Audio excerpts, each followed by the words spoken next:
ఏమైనా తీసుకుంటావా గొంతుకు ఏమన్నా అంటే ఏమైనా అట్లాంటివి ఏం లేవు, ఏం లేవు నేచురల్ అది, అంత న్యాచురల్ గా వచ్చింది పల్లెటూరులో పుట్టి పెరిగినటువంటి ఆ మట్టి అట్లనే ఆస్వాదిస్తూ మేము అది వస్తుంది అంతే. ఇంకా సూపర్ అసలు. థ్యాంక్ యూ అక్క. సో నెక్స్ట్ అంటే ఇప్పటి వరకు ఎన్ని పాటలు పాడావు? ఇన్స్టాకి వచ్చి నువ్వు ఫేమ్ అయ్యావు కాబట్టి సో నీది 1 మిలియన్, 4 మిలియన్, 8 మిలియన్, 7 మిలియన్ పోయినవి కూడా చాలా ఉన్నాయి. సో ఫస్ట్ నువ్వు ఇన్స్టాలోకి వచ్చినప్పుడు పాడినటువంటి పాట ఏంటి? ఫస్ట్ పాట ఇది ఇప్పుడు పాడిన కదా గద్దర్ తాత, అదే నేను స్టార్ట్ చేసిన అదే పాట మిలియన్ అట్లా వ్యూస్ పోయింది.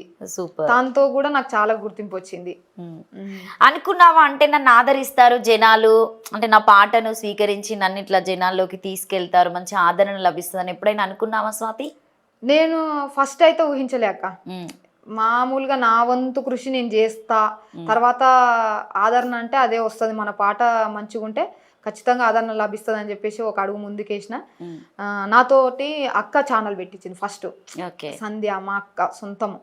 అయితే అక్క ఏం చేసిందంటే, నువ్వు ఇట్లా పాడు చెల్లె, మనకు కూడా నీకు మంచి పేరుంటే మాకు వచ్చినట్టు కాదా అని చెప్పేసి అక్క నాతో ఛానల్ పెట్టించి నన్ను ఇంత దూరం నడిపించింది. సో అక్క చెప్పిన విధంగా నేను నడుచుకున్నా. సో ఆ పాటలు పాడిన ఆదరణ